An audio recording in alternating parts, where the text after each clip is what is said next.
এই ভর্তাটা আমার মতো করে বানালে ভাত একটু বেশি করেই রান্না করতে হবে। আসসালামু আলাইকুম, চলে আসলাম দারুণ একটি ভর্তা রেসিপি। আমি আজকে লইট্কা মাছ শুটকি দিয়ে ভর্তা বানিয়ে দেখাবো। চলুন তাহলে কথা না বাড়িয়ে শুরু করা যাক। এখানে আমি বেশ কিছুটা লইট্কা মাছের শুটকি নিয়েছি। এগুলিকে আমি এইভাবে ছোট ছোট করে কেটে নিয়েছি। এগুলিকে কেটে ভালো মতো ধুয়ে আমি নিয়ে চলে আসলাম। এখন আমি এগুলি পানির মধ্যে দিয়ে দিলাম চুলার মধ্যে। তো পানিটা বলক আসলেই চুলাটা অফ করে দিব। তারপরে আমি ঠান্ডা হলে মানে এই পানি থেকে কিছুক্ষণ রেখে দিয়েছিলাম। তো এখন সেই পানি থেকে আমি শুটকিগুলিকে আপনাদের সাথে উঠিয়ে একটু দেখাচ্ছি। আর আমি কাঁটাটা কিভাবে ফেলে দিচ্ছি সেটাও দেখিয়ে দিচ্ছি। আপনারা চাইলে কাঁটা সহকারে শুটকির ভর্তাটা বানাতে পারেন, তবে আমি কাঁটা ফেলে দিয়েই আজকে শুটকির ভর্তাটা বানাবো।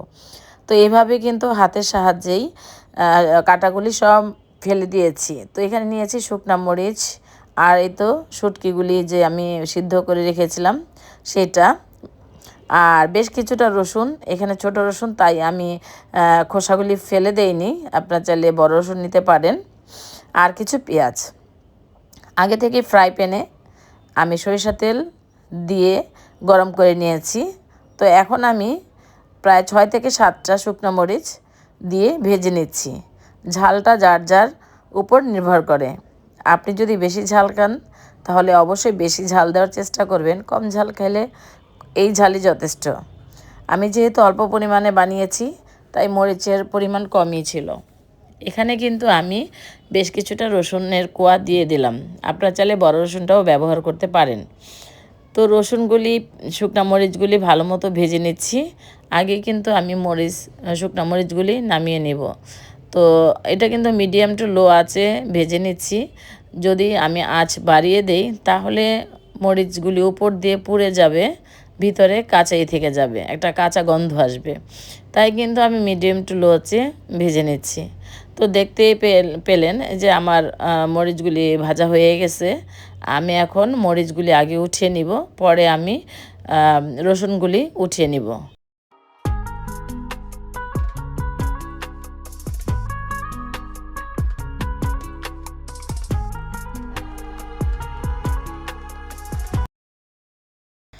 এখন রসুনগুলিকে আমি উঠিয়ে নিব। দেখতেই পেয়েছো তোমরা যে রসুনগুলিও ভাজা হয়ে গেছে, একদম একটা কালার চেঞ্জ হয়েছে। তো রসুনগুলি আমি উঠিয়ে নিচ্ছি।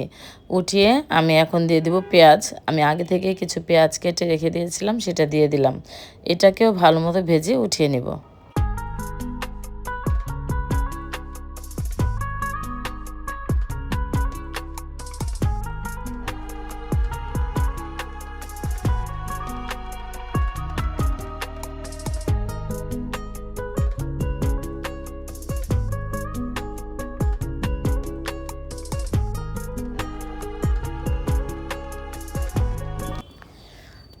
এখন এগুলি উঠিয়ে দিয়ে দিব শুটকিগুলি।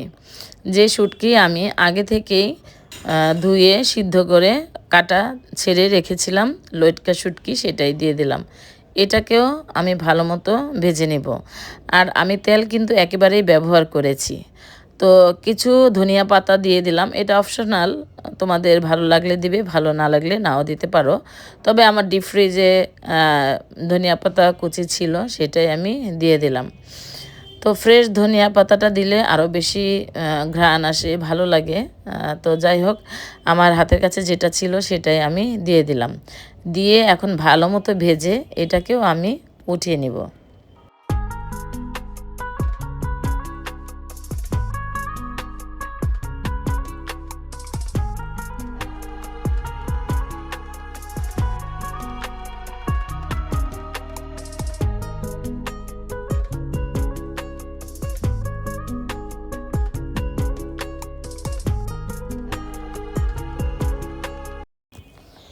তো সব উপকরণগুলি কিন্তু মোটামুটি আমার ভাজা শেষ হয়ে গেছে। এখন আমি চলে যাব বেটে আমি এটা ভর্তাটাকে বানাবো। তোমরা চাইলে ব্লেন্ডারে ব্লেন্ড করে নিতে পারো, তবে পাটায় বেটে যে ভর্তা খাওয়ার স্বাদ, সেটার কিন্তু স্বাদই আলাদা, মানে অসাধারণ লাগে।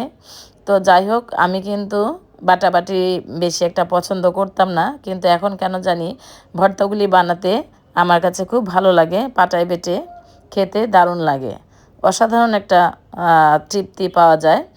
যাই হোক, আমি কিন্তু প্রথমেই লবণ দিয়েছি, আমার আর লবণ দিতে হবে না, এই যে মরিচের এখানে। তো এখন আমি প্রথমেই মরিচগুলি বেটে নিব।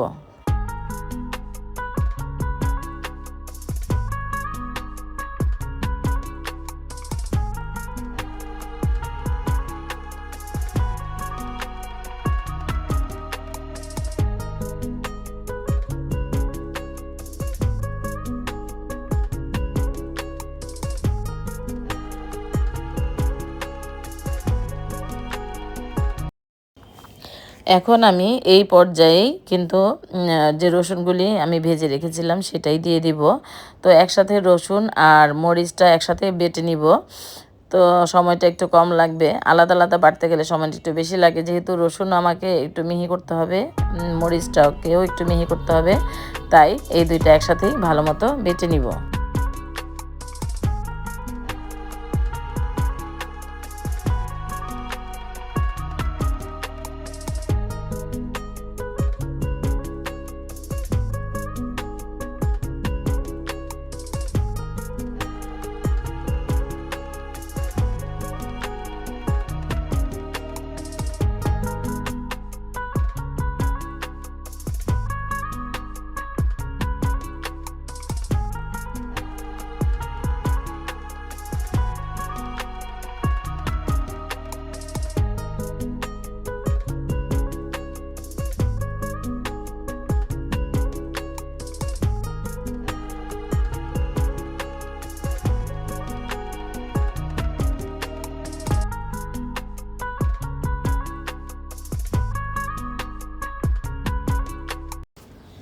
এখন দিয়ে দিচ্ছি আমি যে শুটকিটা টেলে রেখেছিলাম ধনিয়া পাতা দিয়ে, সেটা দিয়ে এখন এটাকেও ভালো মতো বেটে নিব।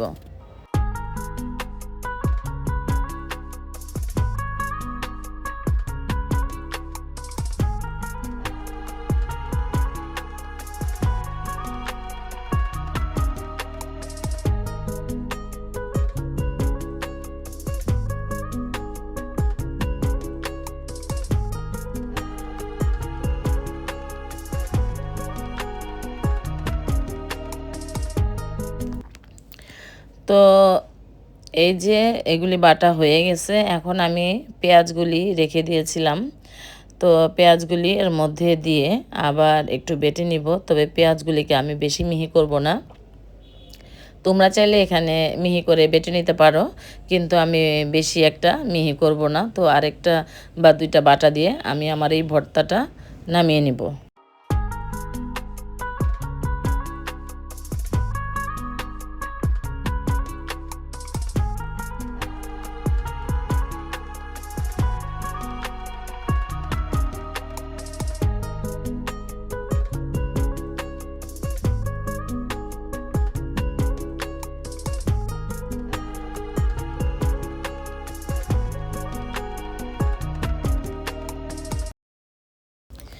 তো এই তো ভর্তা বানানো শেষ, আরেকটা বাটা দিয়ে আমি এখন এটাকে নামিয়ে নিচ্ছি। তোমরা চাইলে যদি আরও মিহি করতে চাও মিহি করে নিতে পারো, তবে আমি এই অবস্থায় ভর্তাটা নামিয়ে নিব।